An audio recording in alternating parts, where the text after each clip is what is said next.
Hello, dear viewers. Welcome to the lecture sessions on ARM programming made easy. In these sessions, we will be discussing about the ARM Cortex M3, that is LPC 1768. Each one of us have seen or used many electronic items such as oven, it could be a washing machine, refrigerator, your playing electronic car, it could be a mobile, right? So there are so many gadgets that we have been using. And some of them are consumers as such. So what's common operation that happens? What's the common electronics in them? I feel you have guessed it right. They all use some controlling operations. Some controller is sitting within it, which does the operation based on the input that it gets. Hence, the controller is the one that is the brain of the system. It's the analogy to a human being. The brain controls the overall operation of the system. Similarly, for a embedded system, controller is the brain. The controller are of different types, as you can see in the market. And in the present scenario, we have the ARM controllers being made their place. Why do we use ARM? Or why is it ARM being used in most of the applications? It could be in medical applications, it could be in some robotic applications, right? It could be even in, say, a consumer. You name it, you have the ARM controller being used. Why is it so? The reason being, the controller, that is ARM controller, is a 32-bit microcontroller which can process 32-bit of the data. It is based on the RISC architecture, that is reduced instruction set computer, which uses lesser number of addressing modes. The programming is pretty simple, and moreover, it's also used, it's pipelined, and it is based on the load and store architecture. With this brief amble on the ARM controllers, we will be taking over to you more about the programming aspect than going into the architecture of ARM processor. So here, as I said, we'll be looking more details on how do we program the GPIOs, or how do we program the internal peripherals of ARM Cortex M3. M stands for microcontroller. So the objective, or what we will be learning from these lecture series, is we will understand the programming of digital IO pins, because they are the pins which are used for connection, the external environmental parameters to the controller to be processed upon, and through them itself you can monitor or you can control again the parameters in the environment. In order to work with the controller, you need a software platform wherein you can simulate the program, you can check for its functionality, and hence Keel Microvision is a platform, is a simulator which helps us in verifying the programs, the mini projects, or the system design that we go for. Here we'll be using Keel Microvision 4, which supports ARM-based microcontrollers. Once we understand the Keel Microvision, then we will take up a good number of examples, which would be mainly the lab-related programs on ARM Embedded System Lab. The session is mainly keen on covering of the VTU syllabus, which can help the students understand the programming. So let's not go into much details and start off with the first session of these lecture series. General purpose input-output. What is meant by general purpose input-output? Looking at the pin configuration of LPC 1768, which is a 100-pin IC, and the peripherals, on-chip peripherals such as ADC, DACs, the timer, the counters, then serial communication interface such as UART, SPI, I2C, all these are required to be used when you have an external data bought into the microcontroller to be processed and again given back to the environment, which means that you need to have some means of getting the data from the nature or the environment, processed upon and result given back to the environment. So the general purpose input output pins play a very important role in this aspect. Quickly let us understand the pin configurations. I'll not go into the details of the functionality. What you understand by the picture that we have, or the pin descriptions, right? Function description for each pin that we see. We observe that almost 70 pins out of 100 are the general purpose input output, and each of these pins have been configured for more than one functions. You just have a look at it, right? It's more than one functions, and the maximum number of, or the maximum functionality that can be performed by a pin is 4, which understands that any pin that I use, I need to program it first for a particular function. Whether you want it to work as a normal or a general purpose input output, or is it that you want the same pin to be programmed for some other functionality. Like for example, the pin number 6 of LPC 1768 is associated with 4 functions. What are they? One is the P0 26, that is the 26th pin of port 0. Then AD 0.3, which means A to D converter 0, the third channel or the third pin.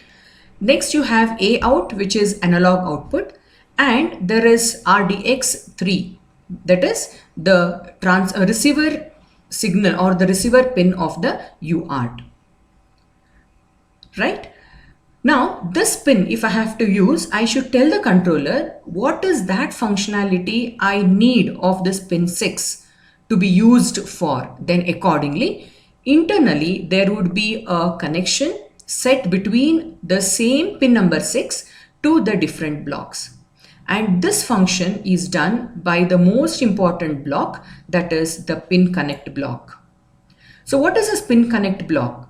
Pin connect block resembles a 4x1 multiplexer, wherein the input to this pin connect block would either be a primary or the default function, which is a normal input output, or as a general purpose input output. Then you have either it could be a first alternate function, second alternate function, or the third alternate function. And on the selection of the input, the output would be connected either to the input output pin, or it would go to as an input to the first alternate function, second, third, etc. And this process, right, is done using the resistor known as pin select resistors. The pin select resistor is a 32-bit resistor, as you can see over here, and the 2 bits of this pin select resistor is associated with every pin of the port. For example, we have here pin select 0. We have seen here it's a 32-bit pin, 32-bit resistor. Bit number 0 and bit number 1 is associated with P0.0. Bit number 2, 3, 0.1. Now the question arises, why do I need 2 pins or other 2 bits of the resistor? I'll come back to that. Have a thought over it. Similarly, 5 and 4 is associated with P0.2. In this way it goes on, and finally 31 and 30 is associated with P0.15, which means that for one resistor of pin select 0, only 16 pins of port 0 can be used for the selection of the function. I hope you got the answer for the question that I asked. Since every pin can be configured to a maximum of 4 input functionalities, you need 2 bits to be associated, and hence we have 2 bits for each of the port pins. When bit 0 and 1 is 0, 0, that is the value of 0 and 1 is 0, 0, it means that P 0.0, that is the pin number 0 of port 0, will work as a normal GPIO. If you put it to a value of 0, 1, it takes up the first alternate function. If it is 1, 0, it takes up the second alternate function. If it is 1, 1, it takes up the third alternate function. Now, if you recollect with the pin 6 that we discussed just a couple of minutes back, that particular pin, when it is 0, 0, right, which is associated with P0.26, if at all, and that obviously will go to the pin select 1 resistor. If the corresponding bits in the pin select 1 resistor for P0.26 is 0, 0, then it will work as an input output. If it is 0, 1, then it will be connected to the ADC block. If it is 1, 0, it will be still connected to the ADC block, but it will be to the signal A out. And when it is 1, 1, then it will be associated with the UART3 as a receiver pin. Right?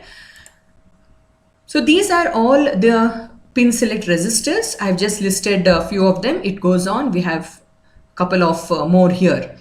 So for the pin select 0, only 16 pins, that is 0 to 15, can be used.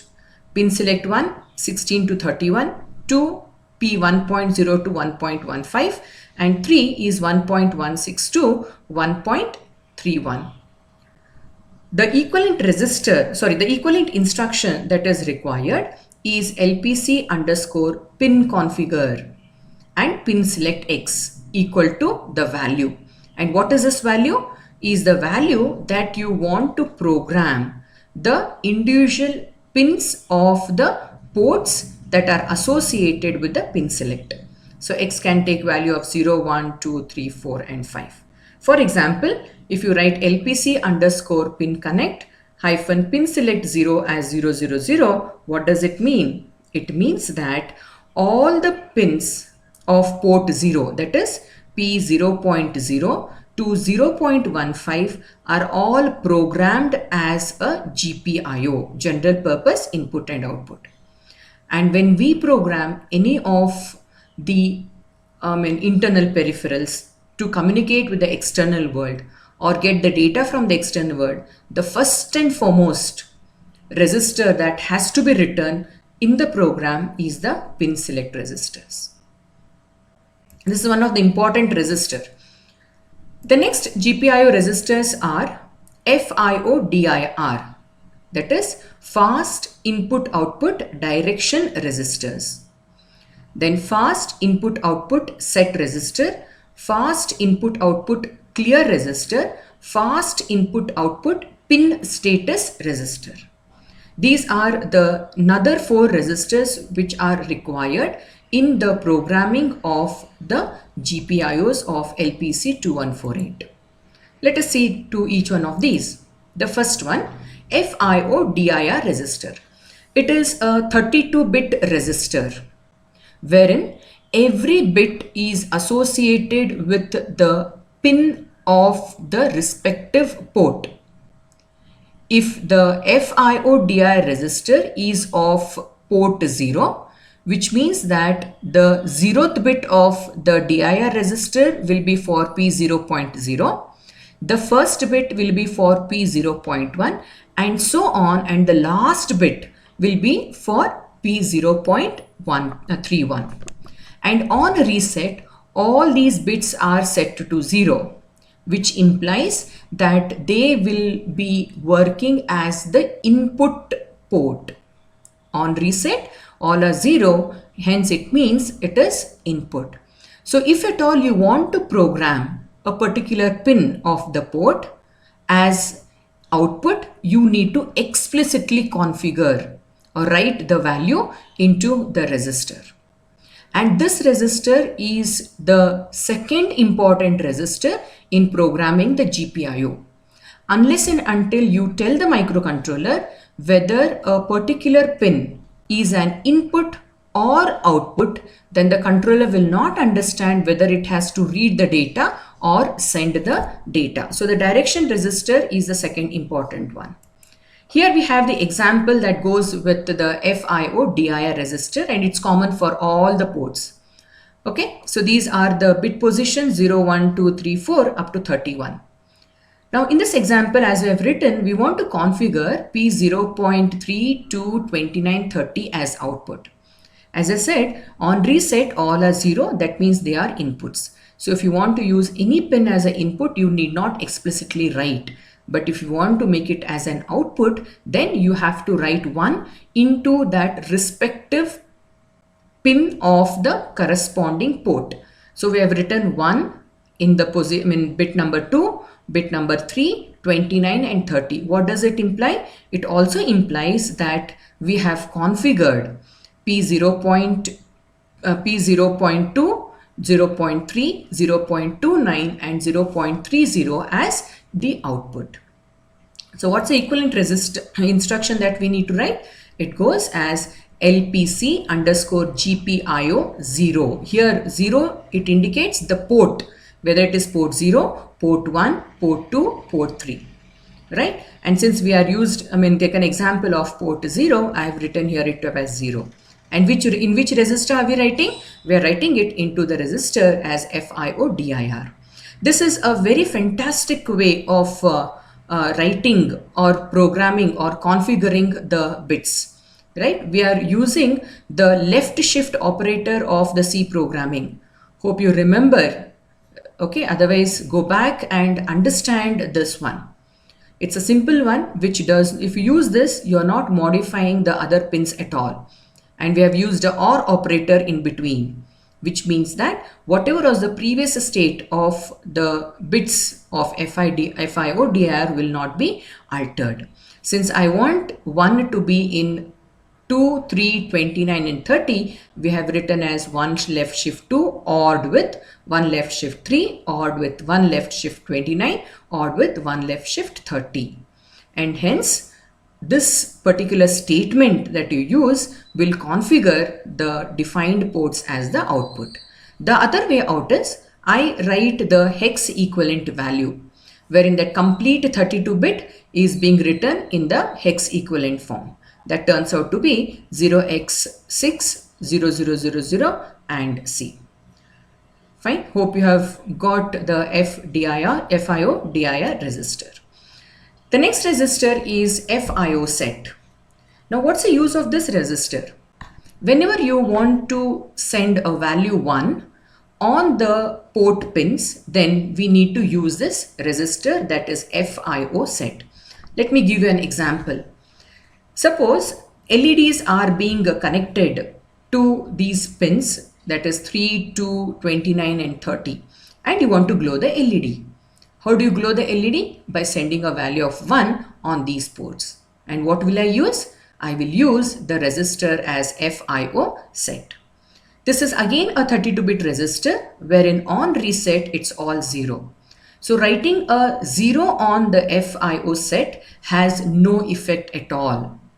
Its effect is brought into your programming only when you write a value of 1. This is the register, how it's being, how you can write the value, 32-bit register. And since you have to program, that is pin number 0.3, 2, 1, 29, 30 as output, we write the respective bit positions with a value of 1. And hence the equivalent instruction will be LPC underscore GPIO 0, FIO set, 1 left shift 2, left shift 3, left shift 29 and left shift 30. The next register that we have is FIO CLR, which is the clear register. Again, coming back to the example of the LED, if you want to put the LED off, which is being connected say to the port 3, 2, 29, 30, then what you need to do is you need to write a value of 1. I'm stressing you need to write a value of 1 in the CLR register. It's not the value of 0 because 0 has no effect at all.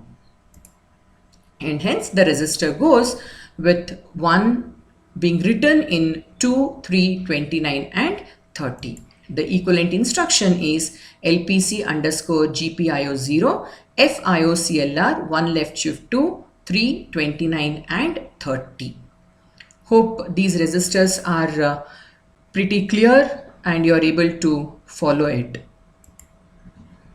The last one we have is the FIO pin register. As said, this will help us in knowing the physical status of the pin. If you want to check what is the status of a particular pin port, then we go in for using the FIO pin register. This is again a 32-bit register. On reset, all our zeros has no effect at all. It's used to read the status of the GPIO. Now let us take an example. Same, assume that at 3, 2, 29, 30, you have connected a switch, right? And you want to know what is the status of the switch, whether it is being pressed or it's being released. Now how do you check the status? I will not use the clear or the set register, but we will use this that FIO pin register to check the status of these pins. The register configuration is 30, 29, all are being set with a value of 1. Then the instruction equivalent remains the same again, which is LPC underscore FIO underscore GPIO0 FIO pin, and then you write the value associated with this. Is that clear? So with this, we have learned about all the GPIO registers. To quickly brush up upon the 4 different registers that we have learned are the pin select register, which is used to program the pin for different functionality. Then is the DIR register, that is FIO DIR register, which defines the direction of the GPIO, whether input or output. Then is the FIO set, which is used to set a particular pin with a value of 1. And then is the FIO CLR, which is used to clear the pin but writing a value of 1. I'm stressing upon again by writing a value of 1 in the bits of the clear register. And then finally, we have also seen the register, that is FIO pin, which is used to check the status of the GPIO.